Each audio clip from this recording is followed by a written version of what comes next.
عظمت جناب سیدہ کونین بلند تر صلوات اللہم صلی علی محمد و آل محمد. فاتحہ.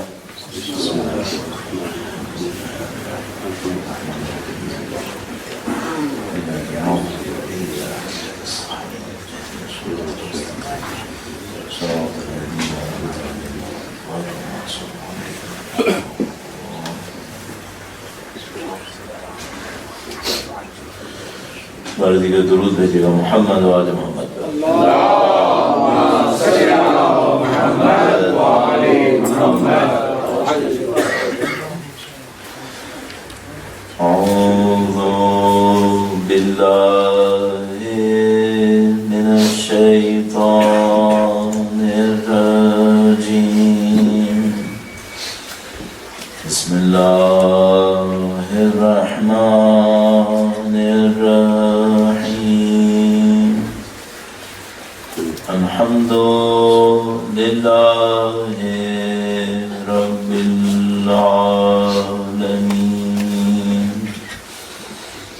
والصلاة والسلام علی سید الانبیاء والمرسلین حبیب الہ العالمین ابو القاسم محمد. اللہم صلی علی محمد و آل محمد. وعلى آله الطيبين الطاهرين سيما بقية الله في الأراضين. قال الله تعالى في كتابه الكريم بسم الله الرحمن الرحيم. أم حسبت أن أصحاب الكهف والرقيم كانوا من آياتنا عجبا. درود بھیجے گا محمد و آل محمد.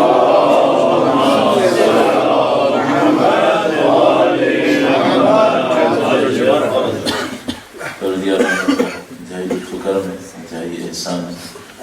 اس نے ہمیں دین کی رہنمائی نصیب فرمائی، قرآن اور اہل بیت اطہار علیہ السلام کی آشنائی ان کا وسیلہ ہمیں نصیب فرمایا. یہ دنوں ام الائمہ کی شہادت کی مناسبت سے یہ مجالس منعقد ہو رہی ہیں. ان کی ذاتی گرامی کے احترام میں اور ان کے فرزند وقت کے امام کے حضور ادائے تسلیت کے لیے درود بھیجیں محمد و آل محمد.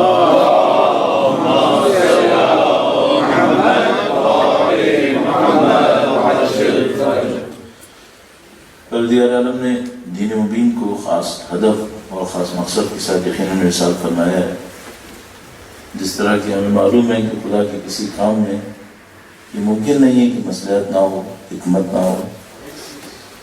کیسے ممکن ہے کہ خدا 1,24,000 انبیاء کو بھیجے، اتنا عظیم الشان سلسلہ شروع کرے جو ہزاروں سال پر مبنی ہو، لاکھوں لوگ اس کے لیے قربانی دیں، اور جب لاکھوں لوگوں کی قربانی ہو جائے اور وہ دین لوگوں تک پہنچ جائے، خدا نہ کرے نعوذ باللہ ایسا ہو کہ وہ دین کوئی فائدہ نہ دے. اتنی قیمتی چیز جس کے ابلاغ کے لیے اتنا اہم کام انجام پایا ہو، اتنے لوگوں نے قربانی دی ہو، تو یقیناً اس کی کوئی اہمیت ہونی چاہیے، اس کا کوئی نہ کوئی اثر ہونا چاہیے. اب اگر خدا نہ کرے نعوذ باللہ ایسا ہو کہ ہم اور آپ مسلمانوں کو دیکھیں، ان لوگوں کو دیکھیں جو اس دین کے ماننے والے ہوں، اور ہمیں کوئی خاص بات ایسی سمجھ میں نہ آئے لوگوں کی زندگی کے اندر، لوگوں کے کردار کے اندر، اس معاشرے کے اندر، تو ہمیں اپنے آپ سے پوچھنا ہوگا کہ بھئی اتنا قیمتی دین تھا اور یہ ان لوگوں کے پاس ہے، تو ان کی زندگی میں کوئی فرق کیوں نہیں سمجھ میں آ رہا.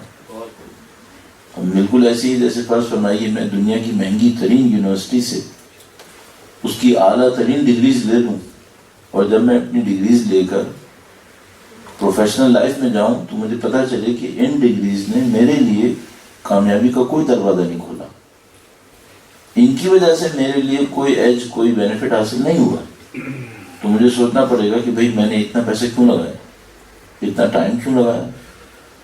تو جو یہ ہو نہیں سکتا کہ دین اثر نہ دے، یہ ناممکن ہے.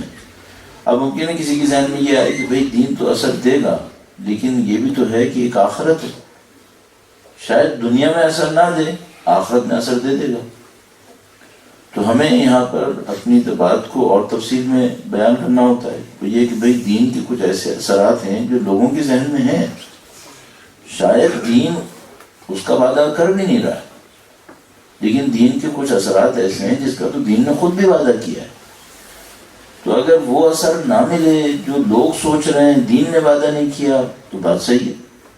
مثلا اگر کوئی مجھ سے یہ کہے کہ مولانا اگر آپ مجھے دین کا راستہ بتا رہے ہیں تو دنیا کی سب سے زیادہ دولت میرے پاس ہونی چاہیے، تو میں اس سے کہوں گا کہ بھیا دین نے ایسا کوئی وعدہ نہیں کیا، بلکہ بعض جگہوں پہ تو الٹی بات کی ہے. اگر اس بات کو سیدھا سمجھ لیں تو جو دین نے کہا وہ تو بعض اوقات بہت ہی خطرناک ہے. تو یہ وہ وعدہ نہیں ہے جو خدا متعال نے تم سے کیا ہو کہ جو دین پہ آئے گا ہم اس کو یہ دے دیں گے. لیکن اگر کوئی مجھ سے کہے کہ ہم دین کے ماننے والے ہیں، دین پر عمل کرتے ہیں، اور ہمارے معاشرے کے اندر دلوں میں سکون نہیں ہے، اور یہ سکون اس لیے نہیں ہے کہ دنیا میں سکون نہیں ہے، آخرت میں سکون ملے گا، میں کہوں گا اب یہ بات غلط ہے، اب یہ بات صحیح نہیں.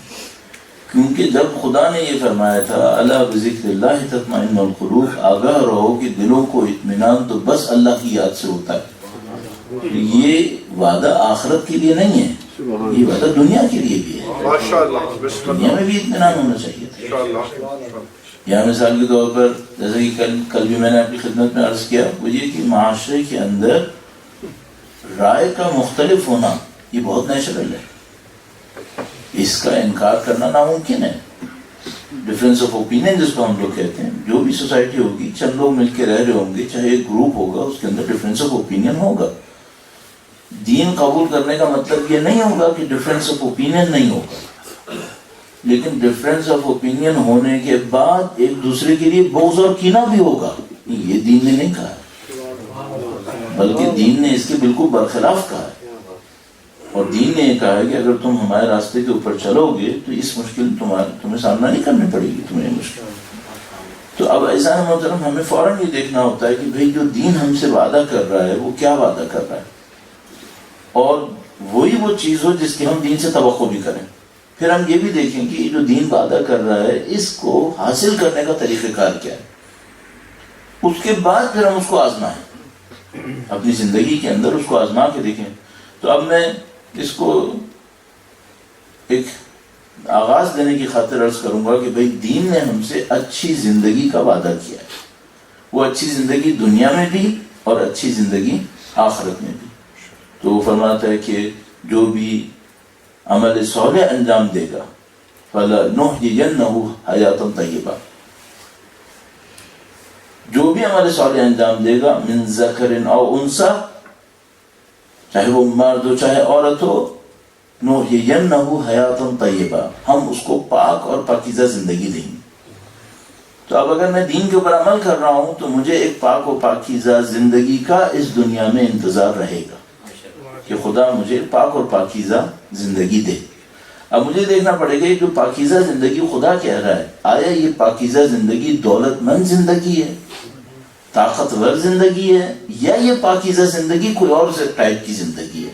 تو چند منٹس میں آپ کی خدمت سے لے کر پہلے اس پاکیزہ زندگی کے بارے میں کچھ عرض کر دیتا ہوں کہ جو زندگی کی پاکیزگی خدا وعدہ کر رہا ہے، یہ پاکیزگی کون سی زندگی ہے. پھر ہم یہ دیکھنے کی کوشش کرتے ہیں کہ اس پاکیزہ زندگی کو حاصل کرنے کے بنیادی اصول کون کون سے ہیں. درود بھیجے گا محمد و آل محمد.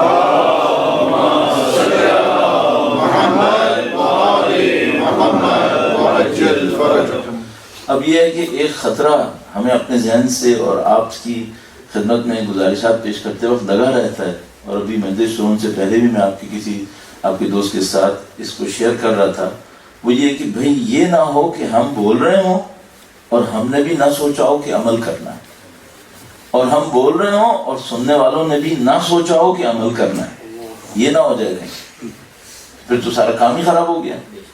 جب بھی دین آتا ہے تو دین علم کے لیے نہیں آتا ہے، دین عمل کے لیے آتا ہے۔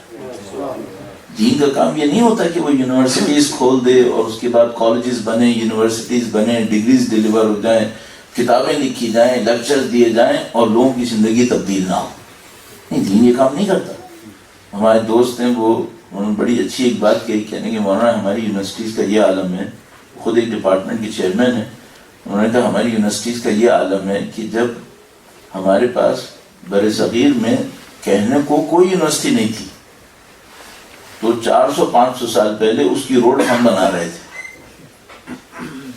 تو ان کا اشارہ تھا شیر شاہ سوری کی طرف، جس نے جی ٹی روڈ بنائی تھی، کہ بھئی جب ہمارے پاس یونیورسٹیز نہیں تھیں، ظاہری طور پر میں اس کا معتقد نہیں ہوں کہ ہندوستان کے پاس یونیورسٹیز نہیں تھیں، جب ہمارے پاس کچھ نہیں تھا تو جی ٹی روڈ ہم نے خود بنائی، اور جب ہمارے پاس یونیورسٹیز تھیں تو موٹر وے ہم نے کورین سے بنوائی۔ تو یہ کہنے گے کہ ہماری یونیورسٹیز کا تو یہ عالم ہے۔ اب میں اپنے دل میں سوچتا ہوں ہماری یونیورسٹیز کا ہی صرف یہ عالم نہیں ہے، ہماری مسجدوں کا بھی یہی عالم ہے، ہماری امام بارگاہوں کا بھی یہی عالم ہے۔ دعویٰ ہمارا یہ ہے کہ دین دین کامل ہے، دعویٰ ہمارا یہ ہے کہ یہ دین حیات طیبہ دیتا ہے، اور اس حیات طیبہ کے اثرات اپنے معاشرے کے اندر ہم ڈھونڈ نہیں پا رہے، ہمیں مل نہیں پا رہے۔ تو اس کی وجہ کیا ہو سکتی ہے؟ اس کی وجہ بالکل وہی ہو سکتی ہے جیسے یونیورسٹیز کے ساتھ ہو رہا ہے، کہ بھئی ہمارے یہاں جواب میں معمولاً ایک جملہ کہا جاتا ہے کہ یونیورسٹیز اور انڈسٹریز کا رابطہ نہیں ہے۔ جو یونیورسٹیز میں پڑھایا جاتا ہے وہ انڈسٹریز کے کام نہیں آ رہا ہے، اور جو انڈسٹریز کو چاہیے وہ یونیورسٹیز پڑھاتی نہیں ہے۔ بدقسمتی سے ہمارے دین کے ساتھ بھی یہی ہو رہا ہے۔ جو ہمیں زندگی میں چاہیے وہ دینی محفلوں میں بتایا نہیں جا رہا، اور جو دینی محفلوں میں بتایا جا رہا ہے اس کا زندگی میں اثر نہیں ہو پا رہا۔ ہمیں اس کو تھوڑا تبدیل کرنا ہوگا۔ درود بھیجیے گا محمد وعلی محمد۔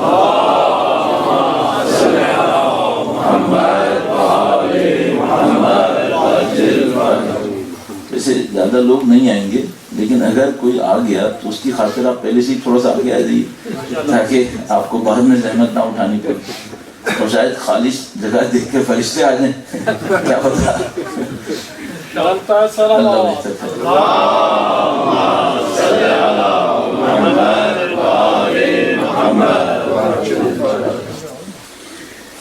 عزیزان محترم، یہ مسئلہ ہمارے درمیان باقی ہے، تو یہ کہ دین صرف سننے سنانے کا نہیں ہے، دین صرف علم کے جواہرات بیان کرنے کا نہیں ہے، بلکہ دین ہوتا ہے عمل کرنے کے لیے، اور عمل کرنے کے لیے بہت ضروری یہ ہے کہ آپ جو بات سنیں اور آپ کو لگے کہ صحیح ہے، اس کے اوپر آپ عمل بھی کریں، ورنہ یہ آپ کی زندگی میں دنیا اور آخرت کے لیے صرف مشکل میں اضافہ کرے گا، یہ خود ایک مشکل بن جائے گی۔ اس کی جو مشکل ہے وہ دو طرح سے بنے گی، وہ یہ کہ اہل بیت کے بیان کیے ہوئے قوانین کے تحت اگر آپ نے کوئی علم کی بات سنی اور عمل نہیں کیا تو جو علم پہلے سے تھا وہ بھی جائے گا، وہ بھی ختم ہو جائے گا۔ میں معمولاً یہ کوشش کرتا ہوں کہ مختلف سوشل اور انڈیویجول فینومیناز کے لیے یہ دیکھوں کہ دین نے کیا تفسیر دی ہے۔ مثلا اگر مجھ سے کوئی یہ کہے، میں اپنے اوپر اس لیے ریفر کر رہا ہوں کہ غلطی ہو تو بھائی میرے حساب میں آ جائے، اگر مجھ سے کوئی یہ کہے کہ ہمارے معاشرے میں دین کی سطح کیوں، علم کی سطح، دینی علم کی سطح بڑھ کیوں نہیں رہی، تو میں یہ نہیں دیکھوں گا کہ ہمارے یہاں مدرسے کتنے کھلے، ذاکر کتنے بنے، خطیب کتنے آئے، میں یہ نہیں دیکھوں گا۔ میں اہل بیت کی اس روایت کے تحت یہ دیکھوں گا کہ جو علم تھا اس پر عمل ہو رہا ہے یا نہیں ہو رہا۔ اگر علم پہ عمل ہو رہا ہے تو علم بڑھے گا، اور اگر علم پر عمل نہیں ہوگا تو آپ مدرسے بڑھائے جائیں، کتابیں چھاپے جائیں، مسجدیں کھولے جائیں، علم نہیں بڑھے گا، آپ کو عمل بڑھانا پڑے گا۔ تو مثلا اگر آپ جیسے نیوٹن میں چاہتے ہیں کہ یہاں پر علم بڑھے، آپ عمل بڑھائیں، علم خدا خود بخود نصیب فرمائے گا، یہ اللہ کا وعدہ ہے۔ ایک اس میں مثال دیتے ہیں، کہتے ہیں کہ خدا تعالی یہ نہیں کرتا ہے کہ کوئی قوم پیاسی ہو پانی مانگ رہی ہو اور پانی نہ دے، یہ خدا نہیں کرتا ہے۔ تو اگر تمہیں پانی چاہیے تو صرف ایک کام کرو، اپنی پیاس کو بڑھا دو۔ جیسے پیاس بڑھاؤ گے پانی پہنچانا خدا کا کام ہے، خدا پانی پہنچا دے گا۔ یہ جتنے دوست آپ شکوہ کرتے ہیں نا ہمارے پاس عالم نہیں ہے، عالم نہیں ہے، یہ شکوہ اصل میں شکوہ یہ ہے کہ ہمارے پاس علم نہیں، عمل نہیں ہے۔ اگر عمل ہوتا تو عالم اور علم پہنچانا خدا کا کام تھا، پہنچا دیتا۔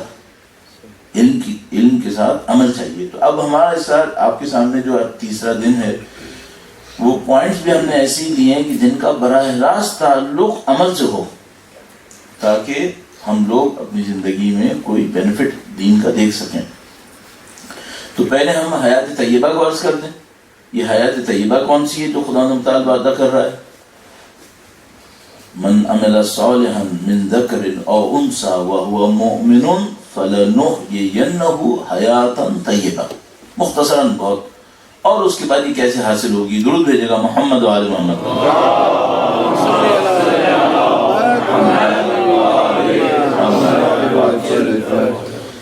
اب یہاں پہ جو مسئلہ ہے یہ آتا ہے، اگر ہم اس کو ایک کلی قانون کے اندر رکھیں کہ بھئی دین جو پاکیزہ زندگی کہہ رہا ہے وہ پاکیزہ زندگی کون سی ہے، تو ہم یہ کہیں گے کہ اس میں عقائد بھی ملوث ہوں گے، کہ ہم عقائد کے ذریعے سمجھ پائیں گے پاکیزہ زندگی کون سی ہوتی ہے، اور اس میں اقدار بھی آئیں گے، ویلیوز، جس سے ہمیں یہ سمجھ میں آئے گا کہ پاکیزہ زندگی کیا ہوتی ہے۔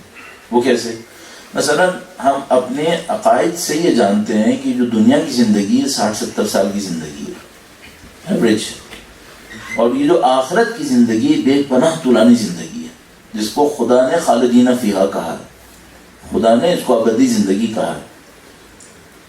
اب اگر ہم سے کوئی پوچھے پاکیزہ زندگی، تو ہم یہ کہیں گے پاکیزہ زندگی دنیا میں وہ ہوگی جو پاکیزہ آخرت کو بنا دے، ورنہ یہاں کی زندگی کچھ بھی ہو اگر وہ آخرت کو نہ بنائے تو وہ پاکیزہ زندگی نہیں ہو سکتی۔ صحیح؟ بس اگر ایک آدمی یہاں مجلل محل کے اندر رہے، دولت کے انبار لگا دے، طاقت کی اس کے پاس تمام ریسورسز آ جائیں، اور اس کی آخرت کی تعمیر نہ ہو رہی ہو، تو ہم یقین سے کہہ سکتے ہیں کہ بھئی یہ پاکیزہ زندگی نہیں ہو سکتی۔ پاکیزہ زندگی وہ ہوگی جو آخرت بنائے، پہلی بات ہوگی۔ بس مجھے سب سے پہلے یہ دیکھنا پڑے گا کہ میری زندگی سے آخرت بن رہی ہے یا نہیں بن رہی۔ اب میں آخر تک لے کے جاؤں، اس کو سمجھنے کے لیے کیسے میں اصول بناؤں کہ بھئی میں اپنی زندگی سے کیسے سمجھ پاؤں کہ میری آخرت بن رہی نہیں بن رہی؟ تو میں کہوں گا اس کا تو بہت ہی آسان کام ہے۔ یہ سوچوں کہ اگر میں آج مر جاؤں تو آخرت بنانے کے لیے سبسٹینشل چیزیں میں نے آگے بھیج چکا ہوں۔ آج رات میری موت آنی ہو تو آخرت بنانے کے لیے جو کچھ مجھے یہاں سے بھیجنا تھا، جس کو کہتا ہے خدا تعالیٰ بما قدمت ایدیہم، جو ان کے ہاتھوں نے آگے بھیجا ہے، میں کافی سپلائی کر چکا ہوں۔ مطمئن ہوں اس بات کے اوپر؟ اگر مجھے یہ سمجھ میں آ رہا ہے کہ بھئی میں اگر آج رات مروں تو میں کل اپنی آخرت کے لیے جو کچھ بھیج چکا تھا وہ اتنا ہے کہ خدا کے سامنے اپنا دفاع کر لوں، تو اس کا مطلب یہ ہے کہ میری آخرت تعمیر ہو رہی ہے، میری آخرت تعمیر ہو رہی ہے۔ لیکن اگر مجھے یہ احساس ہو کہ نہیں بھائی اگر آج موت آنی ہے تو معاملہ بہت خراب ہے پھر تو، کیونکہ ابھی تو بہت سارے کام باقی ہیں جو میں نے نہیں بھیجے ہیں ابھی تک، آخر مجھے پتا ہے کہ نہیں بھیجے، تو عزیزان محترم اس کا مطلب یہ ہے کہ معاملہ اچھا نہیں چل رہا، معاملے کو سنبھالنا پڑے گا۔ پھر یہ پاکیزہ زندگی نہیں ہے، پھر یہ زندگی پاکیزہ زندگی نہیں ہے۔ تو پاکیزہ زندگی وہ ہوگی جو آخرت کو بنائے پہلے مرحلے کے اندر۔ چلیے یہ بات ہو گئی۔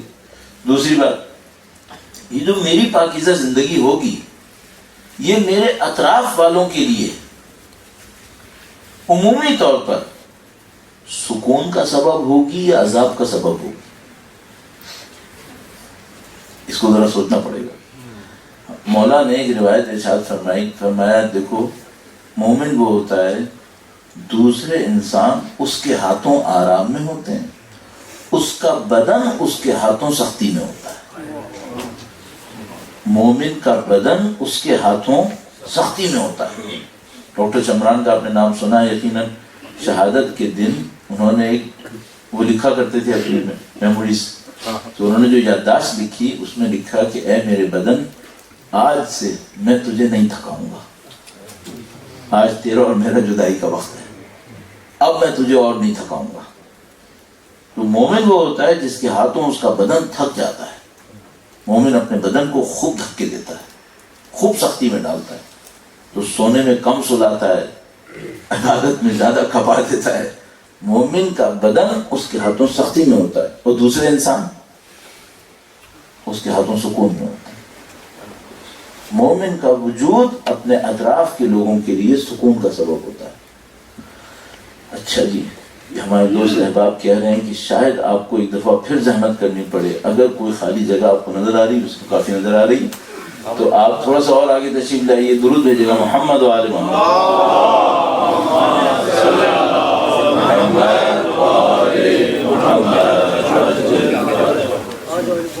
ایک بار پھر درود بھیجے گا محمد و آل محمد.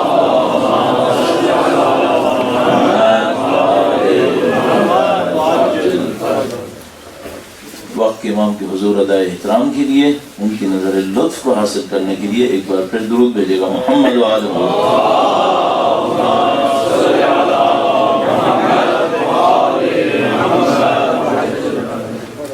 تو عزیزان محترم، مومن وہ ہوتا ہے جس کے ہاتھوں اس کا بدن سختی میں ہوتا ہے، دوسرے لوگ اس کے ہاتھوں آرام سے زندگی گزارے ہوتے ہیں. اچھا، فاسق اور منافق کون سا ہوگا؟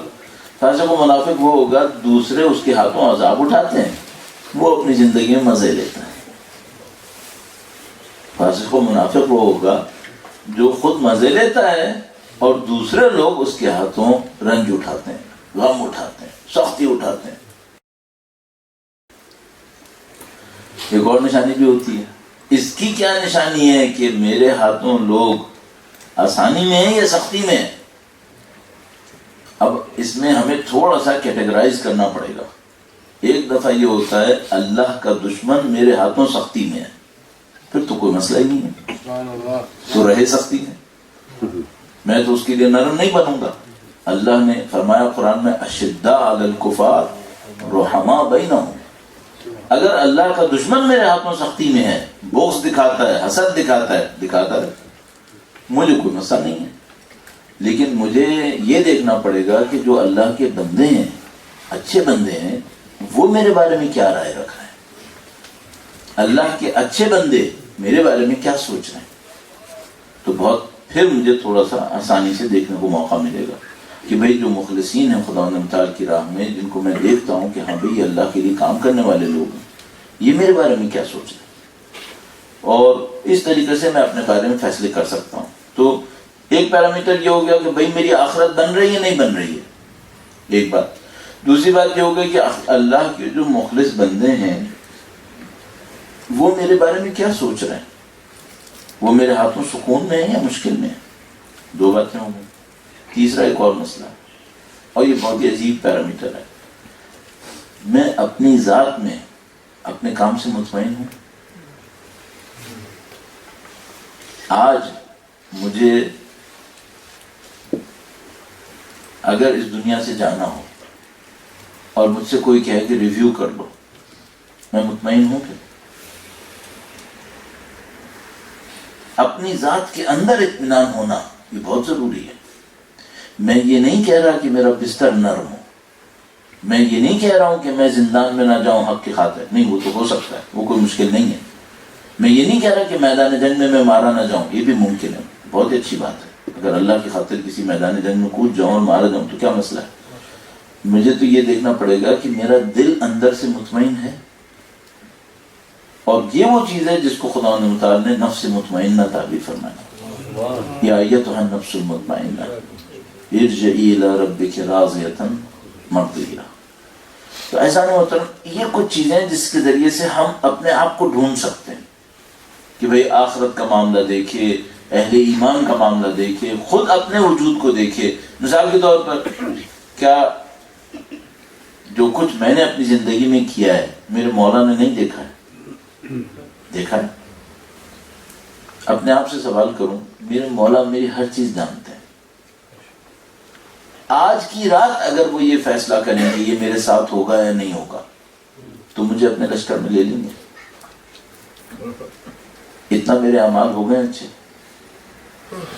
اس کو ہم حیات طیبہ کہتے ہیں, اس کو ہم پاکیزہ زندگی کہتے ہیں. باقی کیا ہے؟ باقی تو عزیزان محترم آپ کو پتہ یہ اضافات ہیں. پیسہ آیا یا نہیں آیا, دولت آئی یا نہیں آئی, شہرت ملی یا نہیں ملی, یہ تو سب اضافات ہیں.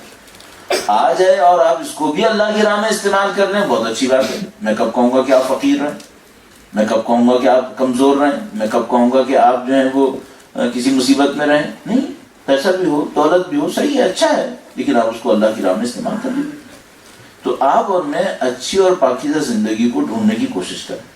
پاکیزہ زندگی کا ایک پیرامیٹر میں اور اضافہ کرنا چاہ رہا ہوں, تھوڑا سا ڈرتے, اور اس وجہ سے کہ اس کو اگر بیان کرنے کا پورا موقع نہ ملے تو ایک مصیبت بن جاتی ہے. وہ یہ ہے کہ پاکیزہ زندگی میں یہ جو میں نے کہا دل کو اطمینان, اس کو ذرا سا اور بڑھاتے ہوئے, پاکیزہ زندگی میں اللہ کی دی ہوئی عزت ہوتی ہے یا نہیں ہوتی ہے؟ ہاں, عزت ہوتی ہے. اس کو آپ انگلش میں ڈگنیٹی تعبیر کر سکتے ہیں, آنر بھی تعبیر کر سکتے ہیں.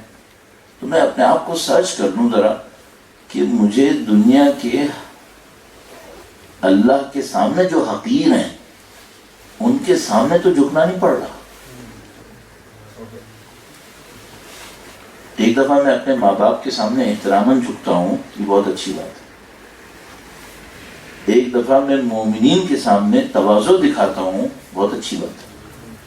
ایک دفعہ میں اس کے سامنے جھکنے کی کوشش کرتا ہوں, تواضع دکھاتا ہوں جو اللہ کے دین میں صاحب عزت ہے, یہ بہت اچھی بات ہے. ایک دفعہ میں اس کے سامنے, تھوڑا سا سخت لفظ استعمال کروں گا, اپنے آپ کو ذلیل کر رہا ہوں جو دنیا کے نظام میں ذلیل تھا, اللہ کی نظر میں ذلیل تھا, اس کے سامنے مجھے ذلیل ہونا پڑ رہا. کیا یہ پاکیزہ زندگی کی نشانی ہے؟ نہیں, یہ کوئی خرابی ہو گئی ہے, یہ کوئی مسئلہ ہو گیا ہے یہاں پہ. وہ تو کہہ رہا تھا خدا کی لن یجعل اللہ للکافرین علی المؤمنین سبیلا, خدا ہرگز کافروں کو مومنوں کے اوپر کوئی طاقت اور برتری نہیں دے گا. تو مجھے میرے ساتھ یہ کیوں ہو رہا ہے؟ عزت تو اللہ رسول و مومنین کے لیے تھی. تو آپ کو اور مجھے اپنی زندگی میں بہت ساری چیزوں کو ڈھونڈنا ہوتا ہے کہ بھئی یہ جو پاکیزہ زندگی خدا نے کہی ہے وہ پاکیزہ زندگی کون ہے. تو اب میں 3-4 پیرامیٹرز آپ کی خدمت میں عرض کیا, اور آخری والے کو تھوڑا سا ابہام کے ساتھ چھوڑ رہا ہوں کیونکہ اس پہ زیادہ وقت لگائیں گے تو آج کا دن اسی پہ لگ جائے گا. تو 3-4 باتیں ہوئیں, وہ یہ ہوئیں کہ میری زندگی جو دنیا کی ہے اگر آخرت کو بنائے تو پاکیزہ ہے. میری زندگی مومنین کے لیے, اہل ایمان کے لیے سکون اور آرام کا سبب ہو تو پاکیزہ. میرا دل اللہ کے سامنے مطمئن ہو تو یہ پاکیزگی ہے. مجھے اہل ایمان سے عزت ملے اور اہل کفر کے سامنے مجھے ذلت نہ اٹھانی پڑے تو یہ پاکیزگی ہے. یہ پاکیزہ زندگی ہے. اب یہ پاکیزہ زندگی کیسے حاصل ہوتی ہے اور اس کو حاصل کرنے کے لیے مجھے اور آپ کو کیا کرنا ہوگا وہ ہمارے دین نے ہمیں بتایا ہوگا. میں آپ کی خدمت میں چند پوائنٹس عرض کرنے کی کوشش کرتا ہوں.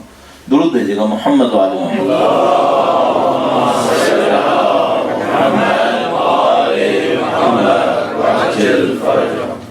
اچھا, اب دوبارہ پھر اسی بات کو دہراتے ہیں, وہی کہ بھئی جو اللہ کا دین ہے یہ فائدہ پہنچانے کے لیے ہے یا نہیں ہے؟ قطعاً فائدہ پہنچانے کے لیے. اللہ کا دین صرف اس لیے نہیں ہے کہ خدا کی طاقت اور خدا کی قدرت اور خدا کی حاکمیت کو اس دنیا کے اندر بلا انسانوں کے فائدے کے نافذ کروا دے, یہ صرف اس لیے نہیں ہے. اس دین کے اندر عمل ہو تو خدا کی حاکمیت نافذ ہوگی, بندوں کا فائدہ ہوگا. خدا نے دنیا کو اپنی طاقت کے صرف اظہار کے لیے خلق نہیں کیا ہے, اس نے اپنی حقیر مخلوقات کو کمال تک پہنچانے کے لیے دنیا کو خلق کیا ہے. تو میرے جیسے حقیر لوگ خدا نے خلق کیے ہیں اور ہمیں تمام طاقت دی ہے کہ ہم لوگ اپنی حقارت کو ختم کرتے ہوئے کمالات کو حاصل کریں, اس لیے دنیا خلق ہوئی ہے. اب اگر میں دین پہ عمل کروں گا فائدہ میرا ہے, میں کمال حاصل کروں. تو یہ دین خود بخود ہمیں کمالات حاصل کرنے کا راستہ سکھاتا ہے, کامیابیاں حاصل کرنے کا راستہ سکھاتا ہے. تو اب پھر کیسے ہو سکتا ہے کہ کسی معاشرے کے اندر دین ہو اور وہ پاکیزہ زندگی نہ ہو؟ تو ہم یہ کہیں گے بھی ہوتا ہے اس وجہ سے ہے کہ بعض اوقات ہم اپنے دین میں کچھ ایسے کمپرومائزز کر دیتے ہیں جس کی وجہ سے ہم کہہ سکتے ہیں, جو اردو میں محاورہ استعمال کرتے ہیں کہ اپنے پاؤں پہ خود ہی کلاڑی مار لی. بعض وقت ہمارے ساتھ یہ ہو جاتا ہے. میں ایک مثال آپ کی خدمت میں عرض کرتا ہوں, اللہ کرے کہ یہاں پر بھی ویلڈ ہو انشاءاللہ. درود بھیجے گا محمد و آل محمد.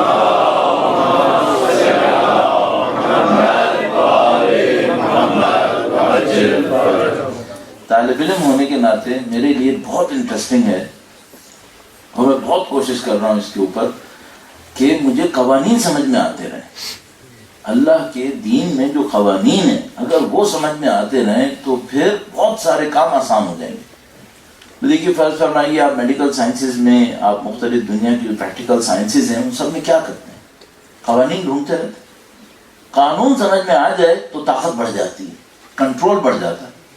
جیسے ہی مجھے اور آپ کو کیمیکلز کے کچھ ریئیکشنز پتہ چلے, ہم نے لوگوں کو ایسی بیماریوں سے نجات دلانے کی کوشش کی جس میں ان کو مرنا تھا, اور یہ سب کیوں کر پائے؟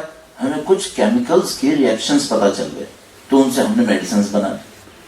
ہمیں جیسے ہی ہوا کے فلو اور ٹیمپریچر کے بارے میں کچھ معلومات بڑھی, ہم نے گرمی کو سردی کر لیا اور سردی کو گرمی کر لیا. تو جیسے آپ کو قوانین پتہ چلتے ہیں آپ کی طاقت بڑھ جاتی ہے. اگر ہمیں وہ قوانین پتہ چل جائیں جس پہ خدا نے کائنات خلق کی ہے, ہماری طاقت کہاں پہنچ جائے گی؟ اب میں دیکھیے, اگر مجھے یہ قانون پتہ چل جائے کہ رزق کیسے بڑھتا ہے تو میں اپنا رزق بڑھا لوں گا. صحیح, دولت کی بات نہیں کر رہا ہوں, رزق کی بات کر رہا ہوں. اور فرق میں آپ کی خدمت میں عرض کر چکا ہوں. اگر آپ کا پیسہ, آپ کی ریسورسز آپ کی آخرت کی تعمیر کریں تو رزق ہے. اگر آپ کا پیسہ, آپ کی ریسورسز میں سب شامل کر لیجئے, پیسہ میں نے شروع میں کہا لیکن ریسورسز کہہ رہا ہوں, ریسورسز پیسہ بھی, علم بھی, شہرت بھی, طاقت بھی, سب کچھ آپ کی ریسورسز اگر آپ کی آخرت کو بڑھانے کا سبب بنے تو یہ رزق ہے, ورنہ دنیا ہے. ورنہ دنیا ہے. ایک آدمی کے پاس 5 ارب ڈالر ہو گئے لیکن اس کی آخرت نہیں بن رہی. اگر پروپورشنلی آخرت نہیں بن رہی اس کا مطلب ہے دنیا لے کے بیٹھا ہے, اس کے پاس رزق نصیب نہیں ہوا ہے. صحیح. تو اگر مجھے یہ پتا چل جائے کہ بھائی رزق کہاں سے آتا ہے تو میں رزق کے قانون پر عمل کر کے اپنا رزق بڑھا دوں گا. اگر مجھے یہ پتا چل جائے کہ خوشی کہاں سے آتی ہے, اللہ کے نظام میں خوشی کہاں سے آتی ہے, تو میں خوشی کے قانون پہ عمل کروں گا, اپنی خوشیاں بڑھا لوں گا. قانون بہت اہم ہوتے ہیں. اب میں اپنی زندگی میں یہ دیکھنا چاہتا ہوں کہ خدایا یہ جو پاکیزہ زندگی ہے اس کا قانون کیا ہے یا اس کے قوانین کیا ہیں. اب ہمیں معلوم ہے کہ بھئی کوئی بھی فنومینا جو ہوتا ہے اس کے اوپر ایک ایلیمنٹ, ایک ریزن نہیں ہوتا ہے, اس میں بہت سارے ایلیمنٹس ایک ساتھ پیرامیٹرز عمل کر رہے ہوتے ہیں تب کہیں جا کے ایک فنومینا ہمارے سامنے آتا ہے, جیسے کہ سوشل لائف کے اندر بھی ہوتا ہے. تو مجھے یہ دیکھنا پڑے گا یہ جو پاکیزہ زندگی کہاں سے آتی ہے. تو میں نے آپ کی خدمت میں ایک کے اوپر کل تفصیل سے بات کی کہ یہ جو پاکیزہ زندگی ہے یہ جھوٹ میں نہیں رکھی خدا نے. پاکیزہ زندگی رکھی ہے سچائی, صداقت میں. اگر کسی معاشرے میں جھوٹ ہوا اس میں پاکیزہ زندگی نہیں آئے گی, اس میں زندگی کی غلطیاں آئیں گی. تو پہلا کام تو میں اپنی زندگی میں کر لوں طالب علم ہونے کے ناطے, اگر مجھے پاکیزہ زندگی چاہیے مجھے کہ میں کچھ بھی ہوں سب سے پہلے کوشش یہ کروں کہ بھائی جھوٹ نہیں بولنا, سچائی پہ رہنا. سچائی کے بغیر پاکیزہ زندگی کا کوئی تصور نہیں ہے. یہ پہلی بات ہو گئی. اب میں دوسری بات آپ کی خدمت میں عرض کرنے کی کوشش کر رہا ہوں اور اس میں کچھ اور قوانین بھی شامل ہو رہے ہیں. درود بھیجے گا محمد و آل محمد.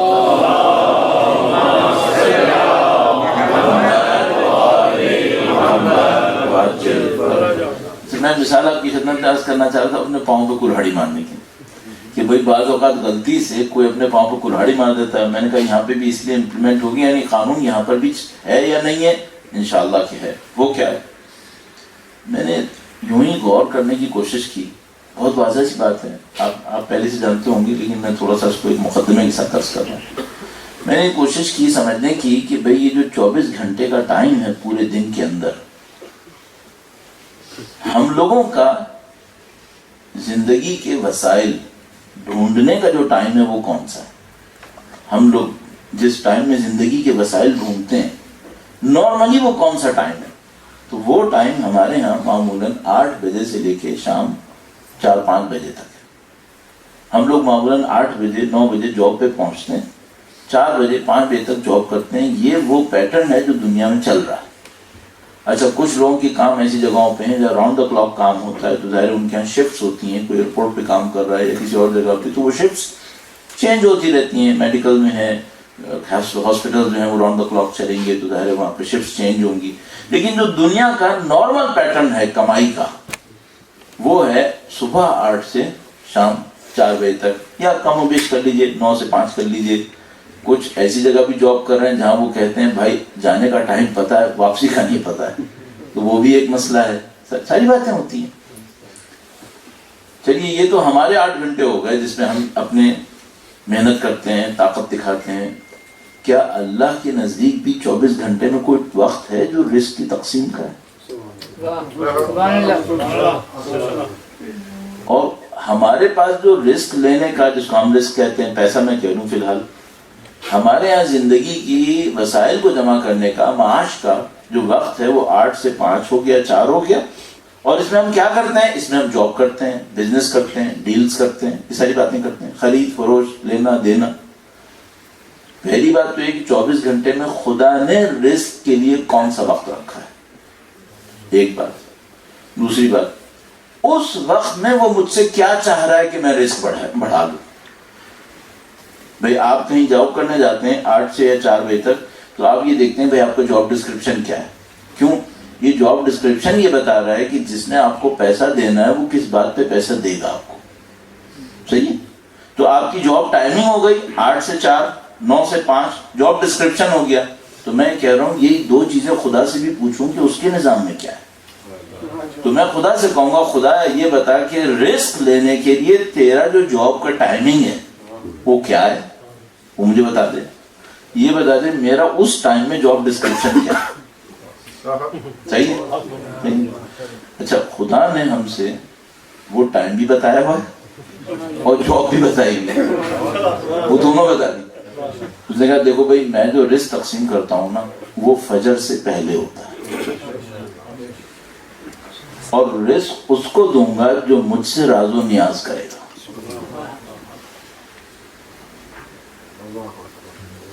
اب میں نے جو گڑبڑ کی وہ یہ کہ اس ٹائم پہ میں سو گیا, جاب کے ٹائم پر نہ میں تھا نہ میں نے وہ کیا جو خدا نے کہا تھا. اب مجھے بتائیے رزق کا دروازہ مشکل میں جائے گا یا نہیں جائے گا؟ یہ تو بھائی میں نے خود پاؤں پہ کلاڑی مار لی. جو اس نے وقت بتایا تھا وہ میں نے مس کر دیا ہے. اب بالکل ایسے ہی جیسے میرا جاب کا ٹائم تھا 9 سے 5, میں آیا 12 سے 10, اور اس سے کہا کہ پیسے مجھے پورے دو. وہ کہے گا بھیا جو میں نے ٹائم بتایا تھا آپ اس پہ آپ آ نہیں رہے, تو میں اس سے کہوں گا کہ بھائی میں چلو 5 گھنٹے لیٹ آیا ہوں لیکن 5 گھنٹے بعد میں بھی تو بیٹھا ہوں. تو کہے گا نہیں آپ بعد میں نہیں بیٹھی, میں نے جس ٹائم پہ بلایا آپ اس ٹائم پہ آئیے. میں آپ سے یہ چاہ رہا ہوں. سبحان اللہ, سبحان اللہ. اب خدا مجھ سے کہہ رہا ہے کہ تم میرے بندے ہو, میں تمہیں اپنے سامنے اس وقت میں کھڑا ہوتا دیکھنا چاہوں. اچھا, اب یہ ایک علیحدہ معاملہ ہے کہ اگر میں اس ٹائم میں کھڑا ہوتا ہوں خدا کے سامنے راز و نیاز کرتا ہوں تو یہ رزق کا فلو ہوگا کیسے؟ مثلا کوئی کہے گا بھائی جیپنیز یہ طاقت بتاتے ہیں, چائنیز یہ طاقت بتاتے ہیں, پتہ نہیں ریکی والے یہ طاقت بتاتے ہیں. مجھے اس سے کوئی سروکار نہیں کہ خدا کا یہ نظام فنکشن کیسے کرے گا. ہاں یہ مجھے پتا ہے کہ جاب کا ایک ٹائم ہے, ڈسکرپشن بھی بتا دیا گیا ہے. اچھا, اب میں یہ کر رہا ہوں, معمولاً لوگ یہ کر رہے ہیں, میں بھی اس میں ہو سکتا ہوں, وہ یہ کہ وہ ٹائم میں مس کرتا ہوں, اس کے بعد دن بھر میں 12 گھنٹے جوتیاں چٹکاتا ہوں, اور میں خدا سے کہتا ہوں خدایا دے دے. اچھا, وہ یہ کہہ رہا ہے کہ صاحبزادے میں نے تم کو جس 1 گھنٹے میں بلایا تھا اس میں تم آئے تھے نہیں, اب تم 12 گھنٹے جوتیاں چٹکاتے ہو. میں نے تمہیں اپنے سامنے 1 گھنٹے بلایا تھا, تم نہیں آئے, اب 12 گھنٹے میری مخلوق کے سامنے گڑ گڑا رہے ہو, اور ملے گا پھر بھی نہیں, ملے گا نہیں, کیونکہ میرا چینل وہ ہے. اچھا, اب آپ تصور فرمائیے جو میں آپ کی خدمت میں عرض کر رہا ہوں, کیا قرآن کریم نے اس بات کے اوپر اصرار نہیں کیا ہے کہ اللہ کے نزدیک فجر کا وقت اہم ہے؟ قرآن الفجر خود قرآن کریم میں لکھا ہوا ہے، یہ خدا کا اصرار ہے۔ کیا ہمارے پاس ائمہ اور ان کے ماننے والوں کی طرف سے علماء، اوصیاء اور عرفاء یہ روایات، بیانات موجود نہیں ہیں کہ خدا فجر سے پہلے رزق تقسیم کرتا ہے؟ کیا ہمیں ان لوگوں نے نہیں بتایا کہ دنیا چاہیے تو نماز شب پڑھو، آخرت چاہیے تو نماز شب پڑھو؟ کیا ہمیں نہیں کہا؟ یہ جو اہل خبرہ ہیں، ایکسپرٹس ہیں اپنے کام کے، انہوں نے ہمیں خبر دی ہے کہ دنیاوی اور اخروی رزق کی تقسیم اس ٹائم پہ ہو رہی ہے۔ اب ہم اس ٹائم پہ نہیں آ رہے، اور بہت معذرت کے ساتھ اس ٹائم پہ میں نہیں آؤں گا، اور باقی میں لندن تک جاؤں گا۔ تو بیٹا تم لندن نہ آتے، اپنے گاؤں میں ہی بیٹھتے اور اس ٹائم پہ خدا سے رزق مانگ لیتے، خدا وہیں دے دیتا۔ بلا وجہ نے 7 سمندر پار کرنے کی زحمت بھی اٹھائی، فیملی سے دوری بھی اٹھائی۔ اب تک کچھ لوگ کہیں گے بھائی کوئی فیملی دوری نہیں، فیملی ہماری یہیں رہ رہی ہے، ہم کہیں نہیں گئے، ہم یہیں کے رہے، کوئی مسئلہ نہیں ہوتا، ایسے میں مذاق میں کہہ رہا ہوں۔ لیکن میں یہ کہہ رہا ہوں کہ بھائی خدا نے بالآخر کچھ قوانین رکھے ہیں، ان قوانین کا خیال کریں ہم لوگ۔ آپ یہاں رہ رہے ہیں، نیو یارک میں رہیں، کہیں پر بھی رہیں دنیا کے اندر، خدا کا تو قانون وہی رہے گا نا۔ آپ کیوں اس کے ساتھ بلا وجہ میں اپنے لیے مشکلات ایجاد کر رہے ہیں؟ تو آپ رائٹ ٹائم کے اوپر وہ جو خدا چاہ رہا ہے وہ کر ڈالیے، آپ کی زندگی میں بہتری آنا شروع ہو جائے گی۔ تو یہ تو ریکمنڈیشن ہو گئی ایک طرح سے۔ اب چلیے یہ تو بتا دیا، میں یہ مثال دے رہا تھا کہ ہم لوگ قانون جانتے ہیں، عمل نہ کر کے اپنے پاؤں کو کلاڑی مار دیتے ہیں۔ اب میں دوبارہ آتا ہوں پاکیزہ زندگی کے اوپر۔ یہ تو رزق کے حوالے سے میں نے عرض کر دیا، اور اس میں وہ مشہور قول آیت اللہ محمد حسین طباطبائی کا بیان کیا ہوا عرض کرتا چلوں کہ آیت اللہ محمد حسین طباطبائی جو تفسیر المیزان کے مصنف تھے، وہ رشتہ دار بھی تھے آیت اللہ سید علی قاضی طباطبائی کے، اور سید علی قاضی طباطبائی ان کے لیے امام خمینی کا یہ جملہ کافی ہے کہ وہ توحید کا پہاڑ تھے۔ سید علی قاضی طباطبائی کے لیے امام خمینی نے لکھا تھا کہ وہ توحید کا پہاڑ تھے، پتہ نہیں کیا ہوں گے پھر وہ۔ آیت اللہ سید علی قاضی طباطبائی نجف میں تشریف فرما تھے، سینئر، اور آیت اللہ محمد حسین طباطبائی جو تفسیر المیزان کے مصنف تھے، وہ اس زمانے میں جونیئر طالب علم تھے۔ وہ بیان فرماتے ہیں کہ میں اپنے گھر سے مدرسے سے نکل رہا تھا نجف اشرف میں، اذان سے پہلے روزے کی طرف جا رہا تھا نماز پڑھنے کے لیے۔ آقا علی قاضی طباطبائی نے دیکھا، وہ اس بات پہ خوش ہوئے کہ ان کا رشتہ دار بچہ صحیح وقت کے اوپر کھڑا ہوا ہے اور حرم کی طرف جا رہا ہے۔ تو انہوں نے خوش ہو کر اس سے کہا، اور اس کے پیچھے آگے پیچھے کچھ سوال جواب بھی ہیں کہ انہوں نے پوچھا میرے ساتھ یہ ہو رہا ہے، آپ مجھے کوئی نصیحت فرمائیں، یہ ہو رہا ہے نصیحت فرمائیں۔ اس میں انہوں نے کہا کہ دیکھو بیٹا، دنیا چاہیے نماز شب، آخرت چاہیے نماز شب۔ اچھا بھائی، توحید کے ایک پہاڑ نے ہمیں ایک درس دیا ہے، اور اس نے ظاہر ہے کہ یہ درس اہل بیت سے سیکھا ہے، اور انہوں نے بھی ہمیں یہی درس دیا ہے جو اس نے سیکھ کے ہمیں بتایا۔ یہ 20 منٹ کا کام ہمیں سمجھ میں نہیں آ رہا نا، اور اس کے بعد 20 گھنٹے جوتے چٹ خیں، تو وہ کیوں نہیں کر رہے جو دین کہہ رہا ہے؟ اچھا میں ایک اور بات بھی کہتا ہوں بھائی، الحمدللہ ہم لوگ سب پڑھے لکھے لوگ ہیں، ہم لوگ سائنٹسٹ دماغ رکھتے ہیں، کچھ نہ کچھ ماڈرن ٹائم میں رہنے کا ایک فائدہ ہم لوگوں کو یہ ہوا ہے بھائی، اپنے سائنٹسٹ دماغ سے ایکسپیریمنٹ کی خاطر ہی یہ کام کر لو، تجربے کی خاطر ہی کر لو۔ اگر دنیا میں شیطان ہم سے کہتا کہ اگر رات کو 1 بجے اٹھ کر ایک پاؤں پہ آدھے گھنٹے کھڑے رہے تو صبح $5000 ملیں گے، تو سارے آدمی لنگڑے ہو جاتے رات 1 بجے۔ لیکن اللہ کا نظام چیخ کے کہہ رہا ہے، وہ ہم کرنے کو تیار نہیں۔ تو بھیا اپنے اوپر رحم کریں، میں اور آپ اپنے اوپر رحم کریں، اور جو خدا کا نظام ہم سے کہہ رہا ہے اس کو کرنے کی کوشش کرنا۔ انشاءاللہ پروردگار مجھے اور آپ کو یہ کرنے کی سعادت نصیب فرمائے انشاءاللہ۔ اللہ کے حضور اس دعا کی قبولیت کے لیے اور ذکر اہل بیت اطہار کے لیے درود بھیجے محمد و آل محمد۔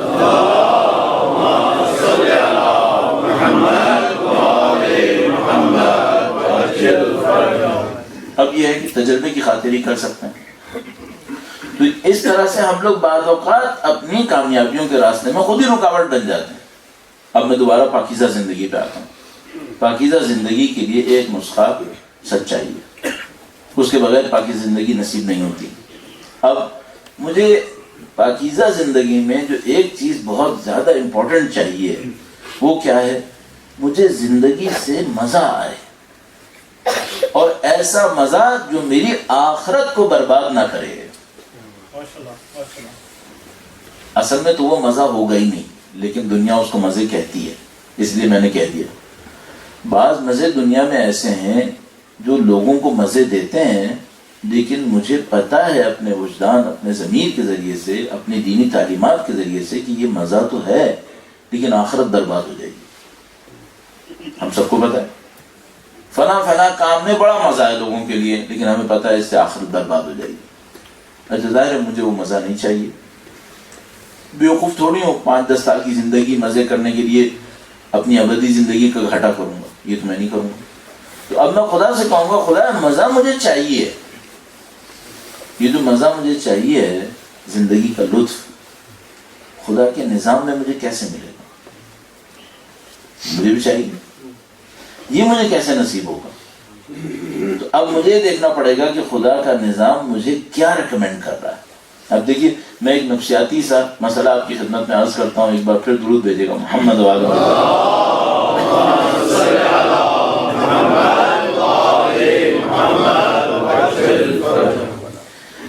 آپ نے اپنی زندگی میں، آپ نے اور ہم نے، یا شاید صرف میں نے، ابھی میں اپنے اوپر رکھ رہا ہوں تاکہ کسی اور کے بارے میں ججمنٹ نہ کروں، مجھے یوں لگا ہے جیسے میری زندگی میں جو وقت گزر رہا ہوتا ہے، میں اپنے ساتھ وقت گزار رہا ہوتا ہوں، اس میں 2 طرح سے ہوتا ہے۔ کبھی ایسا ہوتا ہے میری زندگی بہت ہلکی پھلکی، اور جس کو ہم لوگ فارسی اور اردو میں سبک کہتے ہیں، بالکل جیسے آپ لائٹ سی لائف ہے، آپ زندگی گزار رہے ہیں، او ایوری تھنگ از اوکے الحمدللہ، اور بڑے مزے میں زندگی گزار رہی ہے، بڑی پرسکون لائٹ سی زندگی، جیسے آپ ہوا میں اڑ رہے ہیں بس۔ اچھا کبھی ہوتا ہے ٹنوں کا بوجھ دماغ پہ ہوتا ہے، صبح اٹھے بوجھ، رات سونے سے پہلے بوجھ، رات کو سونا عذاب ہو گیا ہے، نہ بچوں کے ساتھ لطف لے پا رہا ہے، نہ انسان کی زندگی میں وسائل اس کو کوئی مزہ دے رہے ہیں، کچھ نہیں، بوجھ ہی بوجھ، بوجھ ہی بوجھ۔ صحیح ہے؟ کیا آپ یہ فرق احساس نہیں کرتے؟ میرا اپنے خیال ہے کہ یہ سب تقریباً سب کے ساتھ ہوتا ہے کہ کبھی زندگی لائٹ ہوتی ہے، بڑی پرسکون، سبک سی، خرامہ جس کو ہم لوگ اردو میں کہتے ہیں، اور کبھی بدبخت ایسی مصیبتیں پڑی رہتی ہیں، دماغ پہ ایسے بوجھ چل رہے ہوتے ہیں کہ سکون آتا ہی نہیں ہے، کچھ بھی کر لو۔ اب آپ سے میں پوچھنا چاہوں گا، اچھی اور پاکیزہ زندگی جو خدا مجھے دینا چاہتا ہے وہ کون سی ہے؟ یہ سبک سی زندگی جس میں بوجھ نہیں ہو۔ اچھا اس کا مطلب یہ کہ مشکلات نہ ہوں؟ نہیں، مشکلات ہوں، میں پریشان نہ ہوں مشکلات۔ جو خدا نے ایک سورہ کریمہ میں فرمایا نا کہ خوف کی حالت میں امن کا احساس، خطرے کی حالت ہے لیکن خوف کا احساس نہیں ہے۔ حالت تو ایسی ہے کہ لوگ خوفزدہ ہو جائیں گے، لیکن مومن خوفزدہ نہیں ہوتا، مومن پرسکون رہتا ہے۔ کس کی طرح؟ اپنے سردار سید الشہداء کی طرح کہ میدان کربلا ان کی ذات پہ درود بھیجے گا محمد و آل محمد۔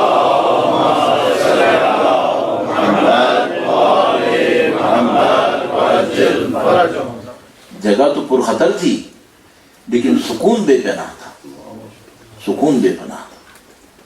تو پاکیزہ زندگی کا یہ حصہ ہے یا نہیں؟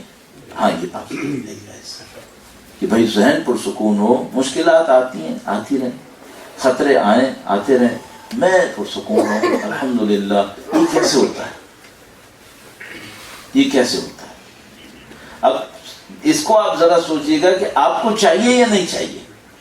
بھائی یہ تو چاہیے، یہ تو چاہیے کہ ذہن ذرا مزے میں رہے، پرسکون. مشکلات آتی ہیں ٹھیک ہے، ہم مشکلات میں کریں گے، ایسا نہیں کہ ہم بے حس انسان ہیں. مشکلات آئیں گی، مشکلات کو ڈیل کریں گے، لیکن اب ہم بے حس نہیں ہیں. لیکن پریشان کیوں ہوں، وہ بوجھ کیوں بنے؟ آیت اللہ قاضی طباطبائی کا کیونکہ نام میں نے لیا، ان کا واقعہ ہے. ان کا فرزند جس کو بہت چاہتے بھی تھے وہ مر رہا تھا، کسی بیماری میں فوت ہو رہا تھا. وہ بیچارہ مر رہا تھا، آیت اللہ قاضی کھڑے ہوئے تھے، مسکرا رہے تھے. لوگوں نے کہا کہ بھائی شاید کریزی ہو گئے، بچہ مر رہا ہے اور یہ مسکرا رہے. تو نزدیک آئے، ان سے پوچھا کہ ہاں صاحب آپ کا بچہ فوت ہو رہا ہے، تو جو آپ کیوں اس طرح کیوں ہیں؟ کہنے لگے کہ اب انہوں نے جو لب لباب تھا وہ بڑا عجیب تھا. اس کے ساتھ مجھے ایک اور واقعہ بھی یاد آ رہا ہے. وہ کرائے پہ رہتے تھے، ان کے مالک مکان نے ان کا گھر کا سامان اٹھا کے گلی میں پھینک دیا. پتہ نہیں کرایہ نہیں دے سکے، کیا ہوا. جب وہ گلی میں آئے اور گھر کا سامان باہر دیکھا تو ہنسنے لگے. جو ساتھ تھا اس نے کہا کہ صاحب گھر کا سامان باہر ہونا ہنسنے کی بات نہیں ہے ویسے. تو انہوں نے کہا نہیں، مسئلہ یہ ہے کہ خدا یہ سمجھ رہا ہے کہ میں اتنا انسان بن گیا ہوں کہ یہ مشکل بھی برداشت کر لوں. خدا یہ سمجھ رہا ہے کہ میں اتنا انسان بن گیا ہوں کہ یہ مشکل بھی برداشت کر لوں گا. اب خدا کو پتہ نہیں کہ میں اتنا اچھا انسان نہیں بنا ہوں، مشکل ہے یہ. لیکن میں ہنس اس طرح رہا ہوں کہ خدا یہ سوچ رہا ہے کہ میں یہ بھی جھیل لوں گا، چلو جھیل لوں گا. تو انہوں نے کہا کہ بچہ مر رہا ہے نا، یہ خدا مجھ سے یہ کہہ رہا ہے کہ اسے بھی جھیل کے دکھا، تو میں جھیل لوں گا خود. یہ اطمینان ہمیں چاہیے یا نہیں چاہیے؟ یہ اطمینان ہمیں چاہیے، ہمیں یہ سکون چاہیے. نہ کہ ہم بے حس ہیں، بچے کی موت ہم پہ اثر نہیں کرے گی. نہیں، بے حس تو نہیں ہے، حس تو ہمارے اندر ہے. گریہ بھی شاید آئے گا، افسوس بھی شاید ہوگا، لیکن اطمینان ہو یا نہ ہو، ہاں اطمینان ہونا چاہیے. اطمینان ہونا چاہیے. مصیبتوں سے نہ گھبرائیں، پریشانیوں سے نہ گھبرائیں، زندگی کے اوپر بوجھ نہ پڑے ہوں، یہ سب نہیں ہونے چاہیے. اطمینان ہونا چاہیے. اطمینان کیسے آتا ہے؟ یہ کیسے آتا ہے؟ اور یہ نہ آپ کی خدمت میں عرض کر دوں، یہ دنیا کی سب سے بڑی دولت ہے. جتنا بھی دنیا میں انسان کچھ کرتا ہے، چاہے اہل دنیا چاہے اہل آخرت، وہ کرتے اطمینان کے لیے. یہ جو بڑی بڑی گاڑیاں خریدتے ہیں، کیوں خریدتے ہیں؟ کیونکہ اس میں بیٹھ کر ان کو ایک سیٹسفیکشن ملے گا، اس لیے خریدتے ہیں. بڑے بڑے گھر بناتے ہیں، باغ بناتے ہیں، اپنے لیے پراپرٹیز بناتے ہیں، بزنسز کریٹ کرتے ہیں، پاور اپنے لیے لے کر آتے ہیں. کیوں کرتے ہیں؟ سیٹسفیکشن کے لیے. یہ سب لوگ دنیا سے سیٹسفیکشن لیتے ہیں. خدا ایسا بناتا ہے بغیر دنیا کے سیٹسفیکشن آتا ہے. خدا یہ لوگ چیزیں لے کر اپنے آپ کو بے نیاز کرتے ہیں. خدا ہمیں چیزوں سے بے نیاز کر دیتا ہے. خدا کا نظام ہے، جیسے کہ اہل بیت نے فرمایا اصلی بے نیازی چیز آنے کے بعد بے نیازی نہیں ہے، اصلی بے نیازی چیزوں سے بے نیازی ہے. چیزوں سے بے نیازی. تو دین خدا میں ایسا بناتا. یہ بناتا کیسے ہے؟ یہ دلوں کا اطمینان آتا کیسے ہے؟ میں نے آپ کو اتنی کوشش کر رہا ہوں 10-15 منٹ میں دیکھیے کہ یہ اطمینان میں اور آپ فیل کریں. اور اب میں آپ سے پوچھ رہا ہوں، یہ اطمینان چاہیے یا نہیں چاہیے؟ ہاں یہ چاہیے. اب قطعی بات ہے کہ یہ چاہیے. کیوں؟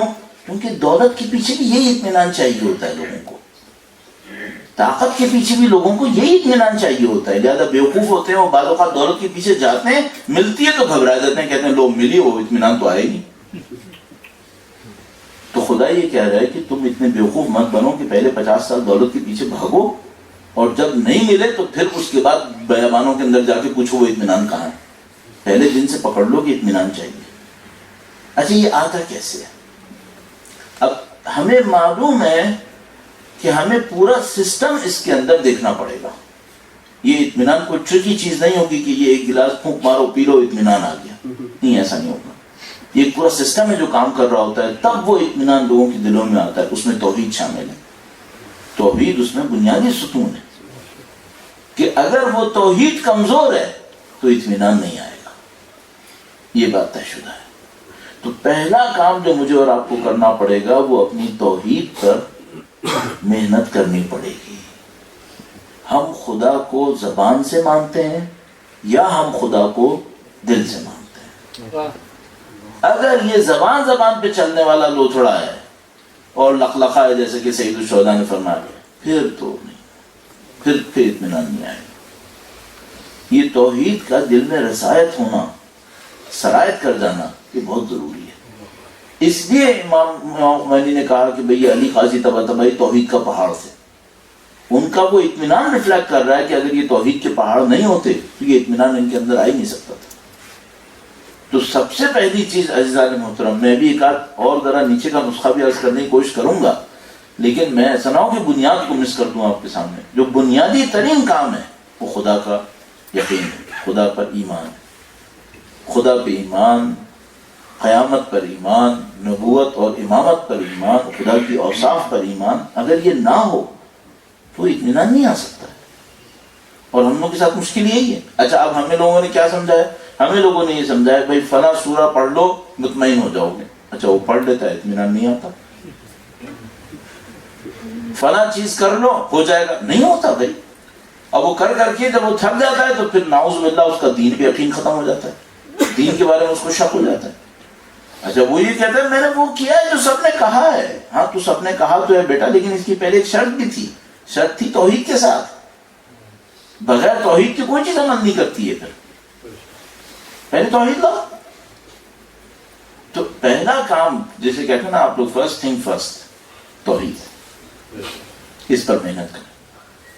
اللہ کو غائب نہ بنائیں، اللہ کو حاضر دیکھیں۔ یہ توحید کی بنیاد ہے کہ بھئی یہ خدا غائب نہیں ہے، یہ خدا ہے، ہر جگہ ہے۔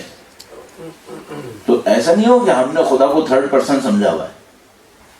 نہیں، یہ خدا تھرڈ پرسن نہیں ہے، یہ خدا ہر جگہ ہے۔ اسی لیے بار بار کہتے ہیں نحن اقرب الیہ من حبل الورید، ہم کہیں اور نہیں ہیں، ہم تمہاری دلوں کے اندر ہیں۔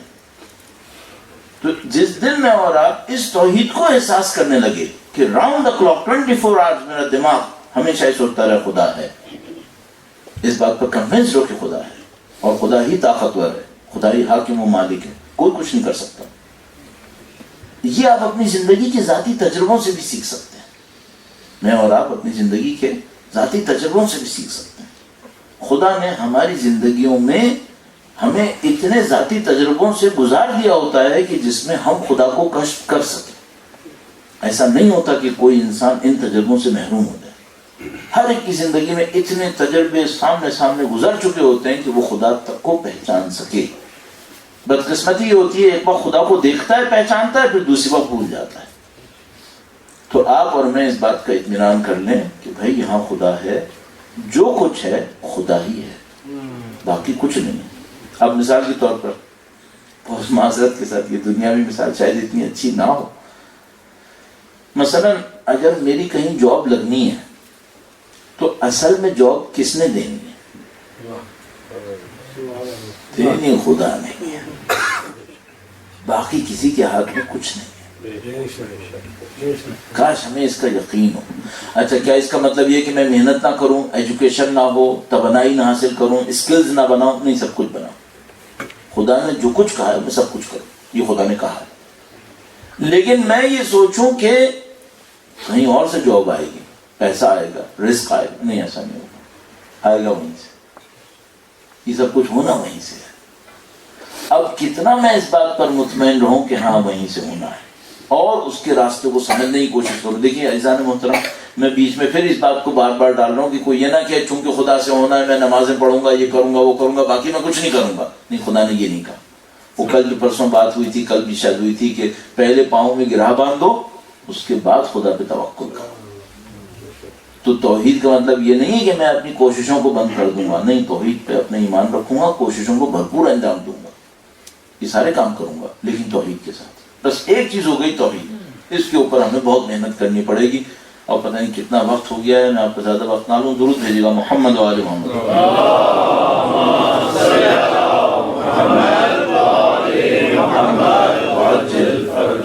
اچھا اس کے ساتھ میں ایک پوائنٹ اور عرض کرنا چاہ رہا تھا۔ میں نے آج سوچا تھا کہ اس پوائنٹ پہ زیادہ کام کروں گا، لیکن دو چیزوں میں ہمارا وقت زیادہ لگ گیا۔ ایک تو یہ کہ اس بات کی اہمیت کو بتانے میں کہ بھئی خدا کی قوانین کو سمجھنا بہت ضروری ہے، دوسرا اس توحید کو بیان کرنے میں کہ بھئی توحید جو ہے وہ اثر کر رہی ہوتی ہے، اس کے بغیر کام نہیں ہوگا۔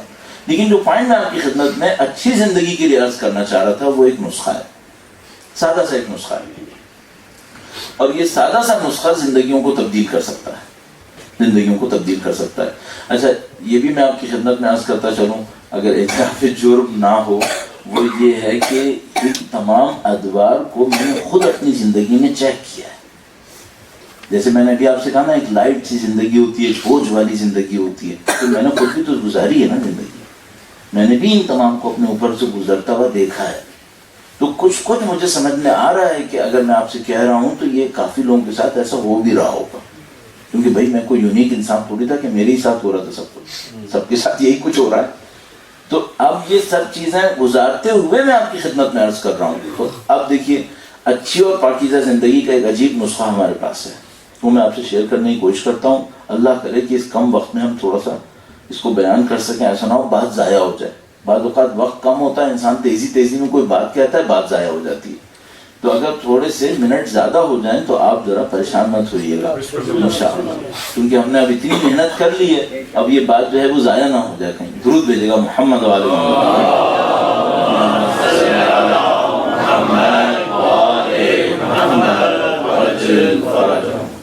ایک بار پھر آپ اپنی صحت و سلامتی کے لیے، ذہن کی تازگی کے لیے اور ہمارے بیان کے نقائص کو خدا انشاءاللہ آپ کے درود سے بھر دے اور پورا کر لے، اس کے لیے درود بھیجے گا محمد و آل محمد۔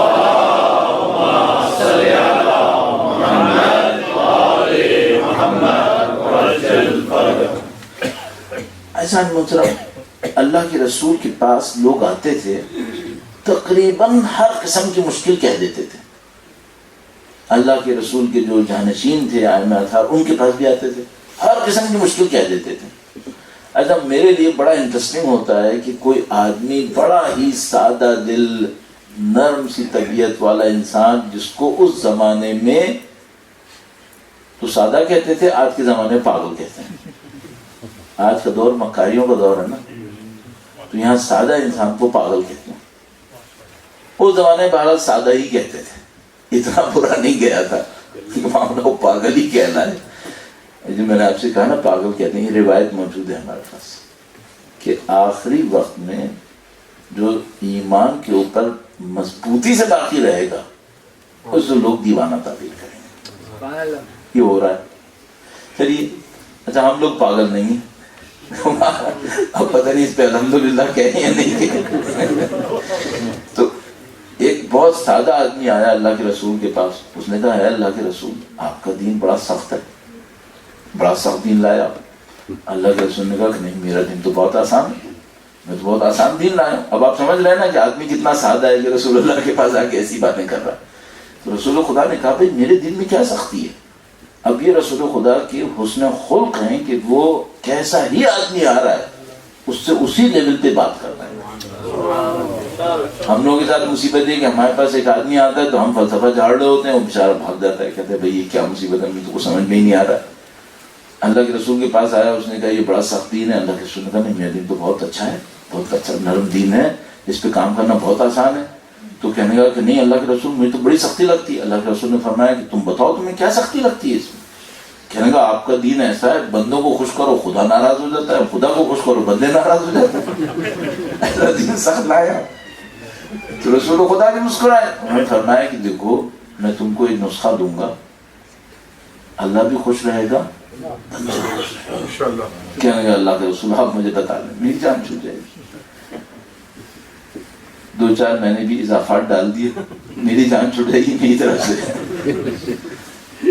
اللہ کے رسول نے ایک حدیث ارشاد فرمائی، یہ حدیث بہت خوبصورت حدیث ہے ہم جیسوں کے لیے، تاکہ ہمیں سمجھ میں آئے کہ بھئی پاکیزہ زندگی کیسے نصیب ہوتی ہے۔ یہ پاکیزہ زندگی گزارنے کا بڑا خوبصورت نسخہ ہے، اور اس میں ہم اور احادیث کے ذریعے سے کچھ تفصیلات بھی اور سمجھنے کی کوشش کر سکتے ہیں۔ ظاہر ہے کہ جامع حدیث ہے، لیکن ہم سمجھنے کے لیے اور حدیث کو بھی استعمال کر سکتے ہیں۔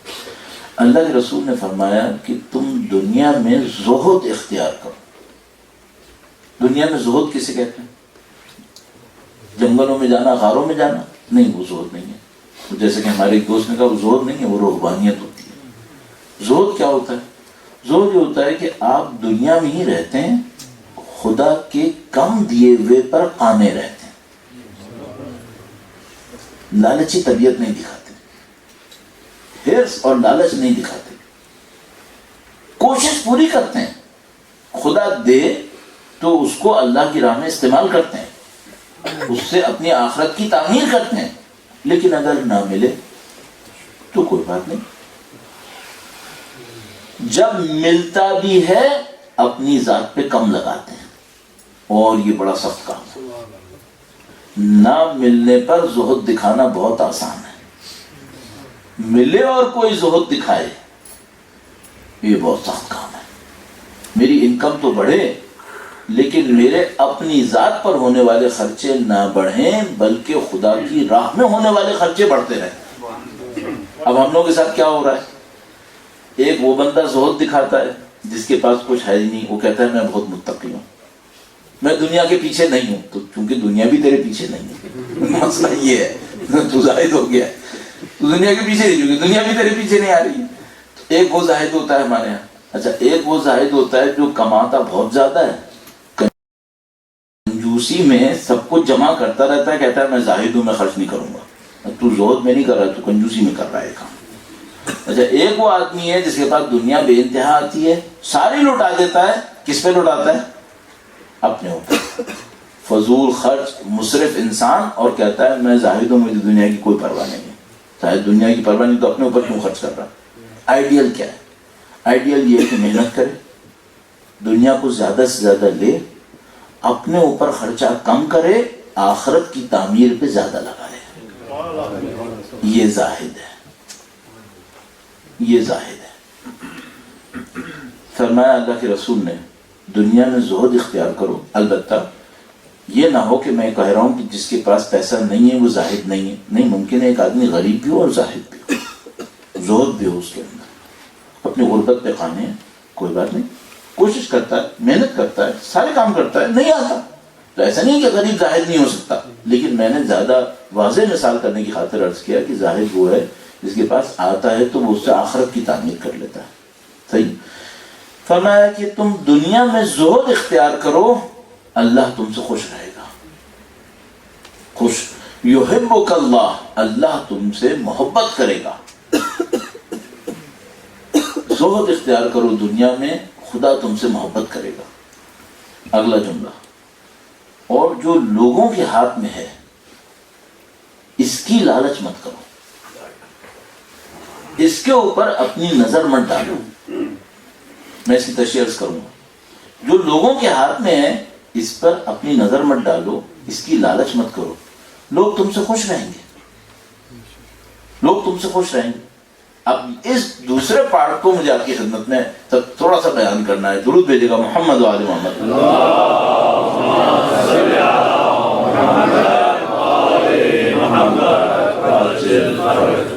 بھائی ایسا ہوتا ہے، میں آپ سے پوچھنا چاہوں گا کہ اگر میں آپ سے پوچھوں کہ آپ کے نزدیک جو آپ کا پرخلوص دوست ہوتا ہے، مخلص دوست ہوتا ہے، وہ کون سا ہوتا ہے؟ میں دو سینیریو رکھتا ہوں آپ کے سامنے۔ وہ یہ کہ ایک دفعہ ایک آدمی مجھے ملا، میں کسی سے ملا، منفی اپنے اوپر ڈال لیتا ہوں، میں کسی سے ملا اور ملنے کے دوران مسلسل یہ سوچ رہا ہوں کہ اس سے مجھے فائدہ کیا ہوگا۔ صحیح ہے؟ اچھا ایک دفعہ کوئی مجھ سے ملا اور پوری ملاقات میں اس نے ایک دفعہ بھی ذہن میں یہ نہیں آنے دیا کہ اس سے مجھے فائدہ کیا ہوگا۔ مخلص کون سا ہے؟ مخلص وہ ہے جو نہ سوچے کہ مجھے اس سے کیا فائدہ ہوگا، وہ آدمی مخلص ہے۔ جیسے ہی میں ایسا ہوا کہ میں نہ سوچوں کہ اس سے مجھے کیا فائدہ ہوگا، یہ آدمی مجھے پسند کرے گا۔ اللہ کے نبی نے یہ قانون دیا ہے، اگر میں کسی سے ملا اور یہ نہیں سوچا کہ اس سے مجھے کیا فائدہ ہوگا، بس سمجھ لیں دوستی بن گئی، دوستی ہو گئی۔ اور جیسے ہی میں نے یہ سوچنا شروع کیا کہ میں فلانی سے مل رہا ہوں، اس سے مجھے کیا فائدہ ہونے والا ہے، بس یہ سمجھ لیں دشمنی شروع ہو گئی، دوستی تو گئی۔ یہ ہو گیا دوستی کا قانون، دشمنی کا قانون۔ اچھی زندگی کنیا ہے، ابھی میں نے پہلا قدم طے کیا ہے۔ تو اگر آپ کو زندگی سے بوجھ کم کرنا ہے تو آپ کو دوست زیادہ بنانے، اگر دوست زیادہ بنانے ہیں تو نسخہ میں نے آپ کی خدمت میں اللہ کے رسول کی تعلیمات کی روشنی میں عرض کر دیا.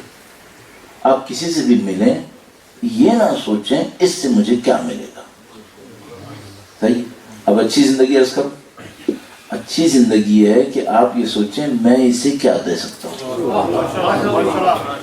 بس اگر آپ اب دیکھیں میں بالکل اپنے کور پہ آ گیا ہوں, بالکل کرسٹ تمام چیزوں کا جو تھا وہ یہاں پہ تھا. اگر میں اپنی زندگی میں اس پر کام کر گیا کہ میں نے یہ نہیں سوچنا ہے کہ میں کسی سے کیا لوں گا, میں یہ سوچوں گا کہ میں کسی کو کیا دوں گا, آپ کی اور میری زندگی آسان. اچھا اب میں ذرا سے ایک اور بات بھی عرض کرتا چلوں. یہ جو میں نے آپ سے کہا یہ آسان ہے نہیں, یہ بہت مشکل کام ہے. وہ دیکھیے اب مثال کے طور پر میں اپنے آپ کو پھنسا رہا ہوں, اپنے آپ کو لاک میں ڈالتا ہوں. مثلا فرض کر لیجئے کہ 5-10 آدمی مجھے جانتے ہیں. ایک آدمی مجھے ملا ہے, نہ اس کے پاس دولت ہے, نہ ایسی کوئی شہرت ہے جو مجھ سے زیادہ بن رہے, کچھ بھی نہیں اس کے پاس, لیکن وہ میرا پوائنٹ ہے اپنی شہرت کو ثابت کرنے کا. میں اس آدمی کو ملتا ہوں, اس کے بعد پیسہ بھی مجھ سے کم ہے, شہرت بھی مجھ سے کم ہے, طاقت بھی مجھ سے کم ہے. اب یہ مجھے کچھ دے سکتا ہے کیا؟ نہیں دے سکتا ہے ابھی بھی. وہ کیا؟ میں اس کو ملتا ہوں اپنے جذبہ غلبے کو, اپنے اندر جو ایروگنس ہے, جاہ طلبی ہے, اس کو اس کے اوپر خالی کر رہا ہوں. میں ملا ہوں اس کو اور اس کے سامنے شو بازی کر رہا ہوں کہ میرے پاس کیا ہے, میں کتنا مشہور ہوں, میرے پاس اتنی طاقت ہے. اچھا یہ کچھ مجھے دے سکتا ہے کیا؟ بظاہر تو کچھ نہیں دے سکتا. تو یہ میں کیوں کر رہا ہوں؟ یہ اپنے نفس کو سکون دینے کے لیے. اس موقع پر یہ فقیر نہیں ہے, میں فقیر ہوں, میں فقیر ہوں, اور اس کے پاس کچھ ہے جس میں مجھے چاہیے. وہ کیا ہے؟ میں اس سے احترام لینا چاہ رہا ہوں, اس کو امپریس کرنا چاہ رہا ہوں. یہ نفس بہت کمینی چیز ہے بعض اوقات, یہ اس کمینے پن تک آتا ہے بعض اوقات. بہت معذرت کے ساتھ میں نے سخت لفظ استعمال کیا. یہ نفس بہت ہی عجیب چیز ہے. تو بظاہر اس بندے کے پاس دینے کے لیے کچھ نہیں ہے, تو میں اس کے کیوں پیچھے پڑا ہوا ہوں؟ اس سے اپنے نفس کی غلط جذبات کی تسکین کرنا چاہ رہا ہوں. اس بیچارے سے بھی کچھ لینا چاہتا ہوں, جبکہ بظاہر اس کے پاس دینے کے لیے کچھ نہیں تھا. کاش میں اور آپ ان تمام قیود سے نکل آئیں. لوگوں سے لینے کی مت سوچیں, بلکہ لوگوں کو دینے کی سوچیں. بس اللہ کے رسول کے اس فرمان کی روشنی میں ہمارے پاس قانون کے 2 حصے بنے. پہلے مرحلے میں یہ سوچنا بند کروں کہ میں اس سے کیا لے سکتا ہوں. پہلے مرحلے میں محنت اس پہ کروں, یہ سوچنا بند کروں کہ میں اس سے کیا لے سکتا ہوں. اچھا جتنا میں سوچتا رہوں گا نا میں اس سے کیا لے سکتا ہوں, میرے دشمن بڑھتے جائیں گے, میرے دوست کم ہوتے جائیں گے. مجھے اگر اپنے دوست بڑھانے, اچھا آپ کو پتا ہے نا کہ دوست میں اور ملنے ملانے والے لوگوں میں بہت فرق ہوتا ہے. دوست بہت کم ہوتے ہیں, ہم سب کو معلوم ہے. ملنے ملانے لوگ تو پوری دنیا ہوتی ہے. میرے پاس 5000 کارڈ ہو سکتے ہیں, میرے کانٹیکٹ میں 5000 کانٹیکٹ ہو سکتے ہیں, 10,000 کانٹیکٹس ہو سکتے ہیں, لیکن دوست دنیا میں بہت کم ہوتے ہیں. صحیح. اگر مجھے دوست بڑھانے تو پہلا قانون کیا ہوا؟ پہلا قانون یہ ہوا کہ بھیا جس کسی سے ملو یہ نہ سوچنا کہ اس سے کیا ملے گا. اور میں نے اس کی باریکی کو بھی آپ کی خدمت میں عرض کر دیا کہ بعض اوقات ہم کسی ایسے سے بھی کچھ لینے کے موڈ میں ہوتے ہیں جس کے پاس بیچارے کو دینے کا کچھ نہیں ہوتا ہے, اس سے بھی کچھ ہٹیانے کے موڈ میں ہوتے ہیں. پہلا قانون یہ. دوسرا قانون کیا ہے؟ آپ جس سے ملیں یہ سوچیں میں اسے کیا دے سکتا ہوں. اب یقین مانیے آپ بادشاہ ہیں, اب آپ بادشاہ ہیں. کیوں؟ اللہ نے ایک عجیب قانون بنایا ہے, خدا اس کو دے گا جو اس کے بندوں کو دے گا. خدا اسے دے گا جو اس کے بندوں کو دے گا. آپ بادشاہ ہو گئے کیونکہ آپ کو دینے والا خدا ہو گیا. آپ کسی سے لے ہی نہیں رہے, آپ خدا سے لینے کی سوچ رہے ہیں. جب آپ کو دینے والا خدا ہو گیا تو یہ سمجھ لیجیے غنی و قدیر آپ کا دینے والا ہو گیا, مسئلہ ہی حل ہو گیا. تو عزیزان محترم، پاکیزہ زندگی کا ایک نسخہ کل آپ کی خدمت میں عرض ہوا کہ بھائی سچائی پہ آ جاؤ. آپ ہیں پہلے سے، میرا کام تو اصلاح کرنا ہے نا، تذکرہ کرنا ہے. خدا نہ کرے نعوذ باللہ کوئی لہن یا کوئی ایسی کوئی میرا کوئی اسٹائل کوئی ایسا طنز کی طرف نہ ہو کہ آپ یہ سمجھ رہے ہو کہ میں خدا نہ کرے نعوذ باللہ طنز کر رہا ہوں. بعض اوقات میں سوچتا ہوں ہم لوگ ایک کشتی میں بیٹھے ہوئے، اور وہ کشتی کیا ہے؟ وہ کشتی جا رہی ہے بغیر امام کے. ہمیں اس کو اس قابل بنانا ہے کہ ہمارا قائد اور رہبر اس کشتی میں ہمارے ساتھ. ہم محروم ہیں اس وقت. ہم غیبت کی محرومیت میں کب تک پسیں گے؟ اور یہ جو غیبت کی محرومیت ہے، اس کا مداوا اور علاج نفس کے علاج کے اندر ہے. ہم صرف طاقتوں کو سمیٹ کر امام کو حاضر نہیں کر پائیں گے، امام کی غیبت کا خاتمہ نہیں کر پائیں گے.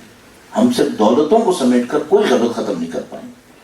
ہاں، اگر ہمیں غیبتوں کو ختم کرنا ہے تو اپنے نفسوں کو انسان بنانا پڑے گا. اور نفس کو انسان بنانے کے اندر یہ جو پاکیزہ زندگی کا آئیڈیا ہے، اس کے اوپر کام کرنا. اور میں آپ کی خدمت میں 2 اسٹیج عرض کی. پہلا اسٹیج یہ ہے کہ یہ سوچنا بند کر دو کہ کسی سے کیا ملے گا. دوسرا اسٹیج یہ ہے کہ یہ سوچنا شروع کر دو کہ میں نے دوسروں کو کیا دینا ہے. اور یہ میں آپ کی خدمت میں گارنٹی سے عرض کر رہا ہوں عزیزان محترم، جیسے ہی آپ پہلے اسٹیج پر کام کرنا شروع کریں گے، آپ کے دماغ کا بوجھ کم ہونا شروع ہو جائے گا. اچھا، اس کی سائنٹیفک ریزن کیا ہے؟ بہت سادہ سی بات ہے. بھائی، آپ ایک گاڑی کا انجن ہے، وہ بنا ہے ایک سرٹن اسٹیٹک اور تمام لوڈ کو اٹھانے کے لیے. گاڑی کا انجن جو بنتا ہے، ظاہر وہ یہ دیکھ کے بنتا ہے کہ خود گاڑی کا لوڈ کتنا ہے، اور اس میں کبھی پورا لوڈ آ گیا تو وہ کتنا ہوگا، اس کے لیے ایک انجن بنتا ہے. اچھا، یہ جو گاڑی کا انجن بنا ہے، یہ 2 گاڑیوں کو گھسیٹنے کے لیے نہیں بنا ہے. تو اگر آپ مثال کے طور پر ہمارے پاکستان کی کوئی مہران گاڑی اٹھائیں اور اس میں پہلے 5 بندے بٹھائیں اور پیچھے پھر اس کے ایک اور ٹریکٹر لگا کر مہران سے کہیں کہ اس کو بھی گھسیٹے، تو مہران میں بیچاری میں اتنی طاقت نہیں. وہ 5 بندے بھی درود و صلوات کے ساتھ ہی اٹھاتی ہے، تو اس کے پیچھے آپ نے ٹریکٹر بھی لگا دیا. تو اس میں تو بھائی یہ طاقت نہیں ہے اس کے اندر. یہ جو نفس انسانی ہے اور یہ دماغ ہے، یہ ایک انسان کو سوچنے کے لیے ہے. منافق 2 کا بوجھ ڈالتا ہے، ایک اندر کا اور ایک باہر کا. بھائی، اس کا دماغ تھکے گا یا نہیں تھکے گا؟ یہ تو تھک جائے گا، اس کا تو بوجھ بڑھے گا ہی بڑھے گا. کیوں؟ بھائی ایک انجن پہ 2 گاڑیاں چلا رہا ہے. اللہ نے کہا ہے کہ بھائی تم کو ایک دماغ دیا ہے، ایک انسان چلاؤ اس پہ. اس کو منافقت مت سکھاؤ. جیسے ہی میں یہ سوچتا ہوں نا اس سے مجھے کیا فائدہ ہوگا، اب یہ بول تو نہیں سکتا میں، تو بولوں گا ABC اور سوچوں گا XYZ، تو بوجھ تو بڑھے گا. پھر جب وہ ملے گا دوبارہ تو پھر اپنا اس پلان چھپاؤں گا جو XYZ نے سوچا تھا، اور دوبارہ ہاں بڑی ملاقات ہوئی آپ سے، بڑی خوشی ہوئی، اور سوچ رہا ہوں وہ کام پھنسا ہوا ہے، وہ نکلوانا ہے ابھی. تو بھئی یہ تو معاملہ بہت خراب ہو جائے گا. اچھا، دوسرا مسئلہ یہ کہ جس کے ساتھ میں یہ ڈرامے کر رہا ہوں وہ خود اس کا ماہر ہے، وہ خود استاد ہے. اس کو پتہ ہے کہ یہ ABC دکھا رہا ہے اور سوچ XYZ رہا ہے. اچھا، اس نے اپنا STW خود بنایا ہوا ہے، وہ اپنے ڈرامے میں چل رہا ہے. تو اب دونوں ایک دوسرے کے ساتھ ڈرامے کر رہے ہیں. بھیا بوجھ تو بڑھے گا، سوسائٹی تو تباہ ہوگی. اتنے ڈرامے کس نے کہے تھے؟ آؤ ایک دوسرے کے سامنے ملو. اللہ کے بندے تم بھی، اللہ کے بندہ وہ بھی. تمہیں دینے والا بھی خدا ہے، اس کو دینے والا بھی خدا ہے. اس سے کام مانگتے کر رہے ہو، زندگی گزارو، سکون سے گزارو. تو عزیزان محترم، یہ پاکیزہ زندگی ہے، یہ اللہ کے رسول نے بیان کی ہے، یہ ان کی اولاد طاہرہ نے بیان کی ہے. خود اسی پاکیزہ زندگی پہ زندگی گزارتے رہے. ان کے چاہنے والوں نے اسی پاکیزگی کے اوپر زندگی گزار لی، بڑی مطمئن زندگی گزار کے چلے گئے. تو ہمارے سامنے راستہ بہت واضح ہے. جتنی بھی مشکلات آپ کو نظر آ رہی ہیں ان کا صرف ایک بنیادی حل ہے، ادخلوا فی السلم کافۃ، دین میں پورے کے پورے داخل ہو جاؤ. نؤمن ببعض ونکفر ببعض، یہ غلط کام ہے. کچھ تو مانیں گے اور کچھ ہم نہیں مانیں گے، یہ نہیں ہوگا، یہ دین میں مشکل کرے گا. تو عزیزان محترم بہت آپ کا وقت دیا، اور یہ بات جو تھی وہ بہت امپورٹنٹ بات تھی ہمارے خیال میں، ہماری دانش میں بہت سادہ سی باتیں تھیں لیکن ہیں بہت امپورٹنٹ، اور میں اور آپ اس کے اوپر ابھی سے پریکٹس شروع کریں تو اس کا اثر دیکھتے ہیں. ویسے آپ پہلے سے کر رہے ہیں، میں اس کا اعتراف کروں گا، لیکن کیا ہوتا ہے کہ بعض اوقات تذکرہ کرنا پھر بھی فائدہ دیتا ہے، جیسے کہ خدا تعالیٰ فرماتا ہے فَذَكِّرْ إِنَّ الذِّكْرَىٰ تَنفَعُ الْمُؤْمِنِينَ. ایک دفعہ پھر ان تمام مسائل میں کامیابی کے لیے درود بھیجیں محمد و آل محمد.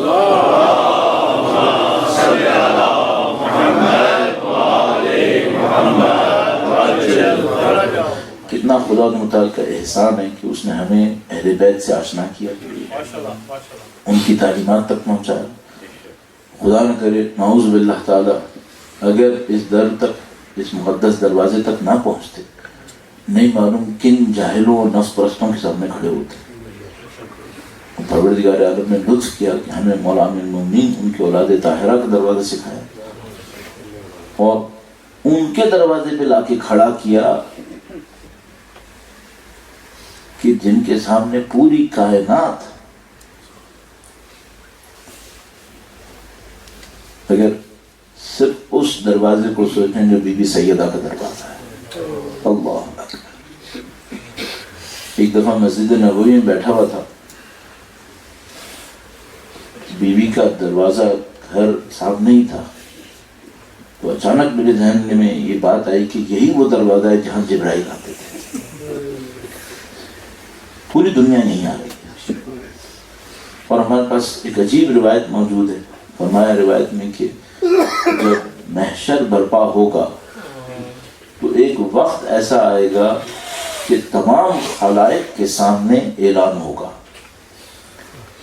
تمام اولیاء، اوصیاء، انبیاء سب تشریف فرما اور سائر مخلوق سب کے سامنے اعلان ہوگا کہ سب لوگ احترام کریں ان کا کہ جو اب تشریف لا رہے ہیں. اور اس موقع پر سیدہ طاہرہ میدان حشر میں تشریف لائیں. عزیزو کاش ایسا ہو، کاش ایسا ہو کہ خدا ہمیں میدان حشر میں جگہ ہی وہ دے جو سیدہ کے سائے کی جگہ ہو، ان کی شفاعت کی جگہ ہو. تو انشاءاللہ یہ جو آپ کے دلوں میں بی بی کے نام کی محبت ہے، بی بی کی ذات کی محبت ہے، انشاءاللہ ایسا وقت ہو کہ جب بی بی تشریف لائیں اور آپ کا اور میرا دل اسی عادت کے تحت ان کے احترام میں جھکے، تو خدا کی طرف سے اعلان ہو کہ سیدہ کے احترام کرنے والے ان کے ساتھ. کاش یہ سعادتیں ہمیں نصیب ہوں. عزو شاید مناسبت ہے اس لیے عرض کر رہا ہوں، جب بی بی تشریف لائیں گی تو بعض روایات کے مطابق امام حسین کا خون آلود کرتا ان کے ہاتھ میں ہوگا، اور بعض بیانات کے مطابق حضرت علی اصغر کی شہادت کو بیان کیا جائے گا، اور اس موقع پر اعلان ہوگا بِأَيِّ ذَنْبٍ قُتِلَتْ، یہ کس جرم میں مارے گئے. عزیزو ماں نے جو مصائب خود جھیلے ہیں، بی بی ام الائمہ نے جو مصائب خود جھیلے ہیں، ان کی تفصیلات ہمیں نہیں معلوم، ہم ان اسرار کو نہیں جانتے. لیکن ذرا یہ تصور کرنا کہ کوئی ماں اپنے بچے کے گلے پر چھری چلتی ہوئی دیکھے، اپنی آل اولاد کو کربلا میں پامال ہوتا دیکھے. جو جملہ تھوڑا سخت ہے، میں مصائب کے سخت جملوں سے گریز کرتا ہوں، لیکن بس اتنا سوچنا کہ درباروں اور بازاروں میں اپنی اولاد کو چلتا دیکھے اور بار بار بی بی زینب ام کلثوم کو دلاسا دے کے صبر کرو. لعنت اللہ علی القوم الظالمین وسيعلم الذين ظلموا أي منقلب ينقلبون. ماتم حسين یا حسین یا حسین یا حسین یا حسین. Ya Hussein, Ya Hussein, Ya Hussein, Ya Hussein, Ya Hussein, Ya Hussein, Ya Hussein, Ya Hussein, Ya Hussein, Ya Hussein, Ya Hussein, Ya Hussein, Ya Hussein, Ya Hussein, Ya Hussein.